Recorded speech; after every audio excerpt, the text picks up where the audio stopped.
Hey, what's going on? It's MLC, and I just came on here to talk about just some of the straight lies and narrative pushing and just straight hatred for some of which I would say guys that are my favorite YouTubers. I ain't gonna throw no names out there, but I'm just saying I'm just tired of it when it comes to Shakur Steveson and who I'm talking about.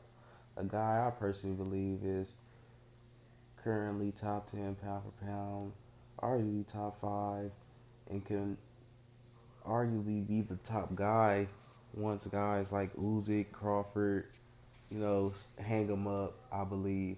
But yeah, let me go on to the narrative pushing the lies that being told. Now let's just start at the beginning of Shakur Stevenson' career at 135 pounds.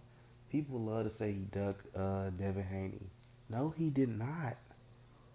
Just because Devin Haney did something stupid in accepting a lowball offer from George Kambosos doesn't mean Shakur Stevenson has to do the same. Whether y'all feel like Shakur Stevenson not worth it or not, the offer Devin Haney sent was bullshit.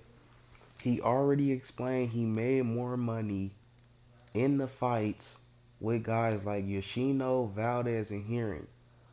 So if he made more money in those type of fights, why would he take less in an undisputed bout versus a guy like Devin Haney? I mean, that's just stupid. And then y'all gonna say, oh, he gonna make a lot of money on the back end. Fuck that. I should be at least getting paid my minimum pay for an undisputed bout. Like I said, if fighters are gonna get paid more, it should be in title bouts, unification bouts, and undisputed bouts. Why should fighters take less in title shots and stuff like that? Then you give the excuse that guys like Gervonta Davis use. Oh, the bills don't mean anything. Ooh, ooh. Now they can use that excuse. If you're gonna say, "Oh, take less," that don't make no sense. And there's never been no rule or requirement in any sanctioning body or just in the sport in general that says if your opponent take less in their fight, you have to do the same. No, it doesn't say that. So okay, good for Devin Haney. He did that. He became undisputed. What he do? And people like to say, "Oh, Shakur wish he would have did it now." I mean, like I said, becoming undisputed doesn't necessarily just turn you to this megastar. We could see that with Devin Haney himself. Devin Haney, you could argue bigger star than Shakur, but he's not even a bigger star than guys like Gervonta Davis, who's never unified, and guys like Ryan Garcia, who's never been a fucking champion in his career. So y'all want to use the oh you should have did it for undisputed, like being undisputed just turns you into this mega pay-per-view star. It doesn't. And we have multiple examples of that with guys like Terrence Bud Crawford, who's just now getting somewhat a little respect after becoming three-time undisputed. Niall Inoue, who some people still don't even know and don't even care about because he got the lower weight classes. And Uzyk's not one of the biggest pay per view stars, and he's a two-time undisputed champion. So stop, y'all need to stop that acting like becoming undisputed automatically turns you into this pay per view star. It doesn't, because guys like Ryan Garcia and Gervonta Davis are bigger stars than Devin Haney still to this day. So that's bullshit. Shakur Stevenson shouldn't have to take less because Devin Haney did it. With even guys like Shane Mosley and Floyd Mayweather, guys who took less money before in big fights with their fights with Oscar De La Hoya. And they admitted that it was dumb and they shouldn't have did it. And that Shakur shouldn't do it. And Mosley even went on to call Devin Haney a duck for that. And said that's a trick they been doing. Low balling so a guy won't accept. And then to move on, Shakur enforces his mandatory. Um, they give Devin the decision to fight Regis or Shakur. Devin Haney chooses Shakur. Even Regis Prograis' trainer in a press conference was calling Devin Haney a duck and asked him, why did you pick Regis over Shakur Stevenson? Now tell me, why would any trainer say that about the? Why would any trainer ask that? That's basically making your fighter. You. He basically asked, why did you pick my fighter over Shakur Stevenson, over Tank Davis? And then he even went on to say, you only picked Regis because he looked bad in his last performance. Like, come on. His own trainer. Why would any trainer say that? That's making your fighter look. And I know Regis was embarrassed because you watched the press conference. Regis didn't say a word. I know he was embarrassed. But come on, bro. Even his own trainer was telling the truth that Regis looked bad in his last performance, and Devin Haney only chose him because of that. Now, moving on.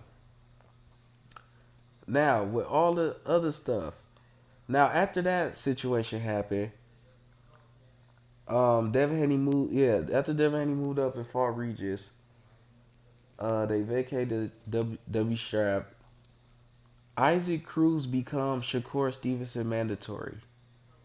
He pulls out, and his excuse is, "Oh, Shakur Stevenson's boring. And gonna man get out." So you gonna turn down a title shot because he's boring or whatever? Man, get out of here. That was the lamest excuse. He was just scared.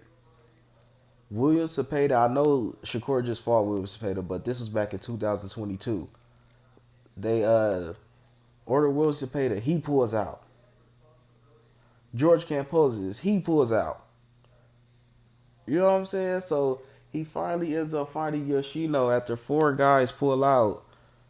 And then in his next fight with Edwin De Los Santos, he fought Edwin De Los Santos because Frank Martin pulled out. And then he fought Padley because Kid Austin pulled out. So who are these guys that's just been waiting and calling Shakur Stevenson name that really want to fight him at 135 pounds? Like, seriously. And then let's keep going.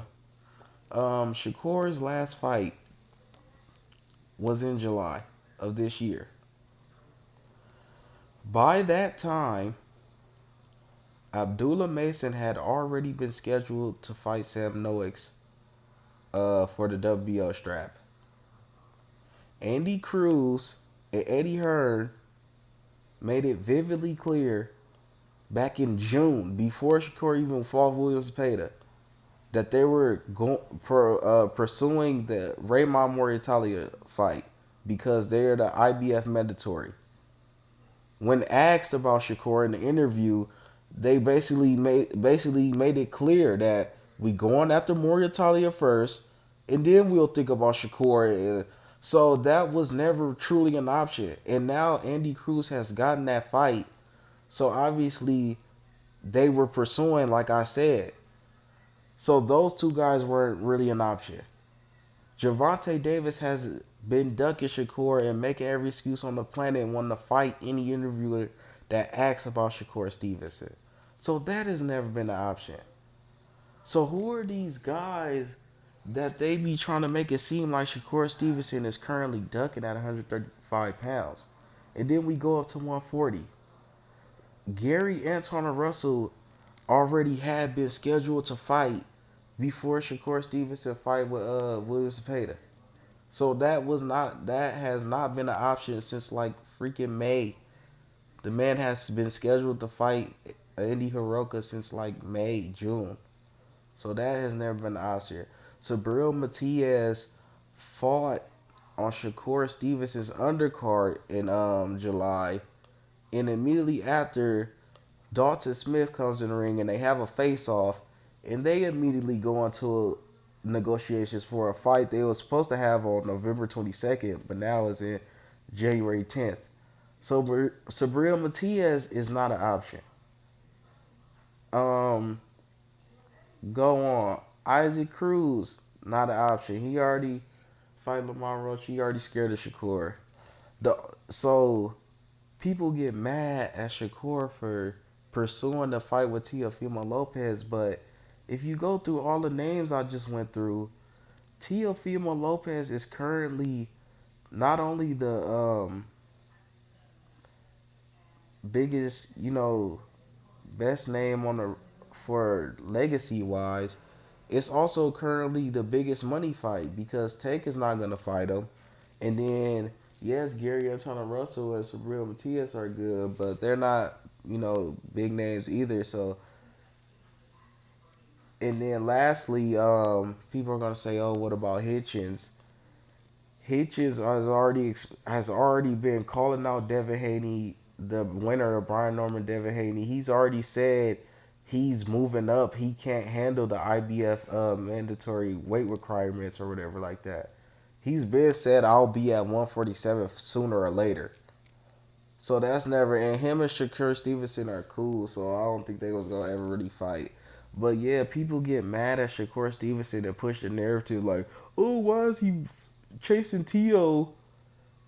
Like there's just this plethora of options. I just explained everybody currently has a fight schedule.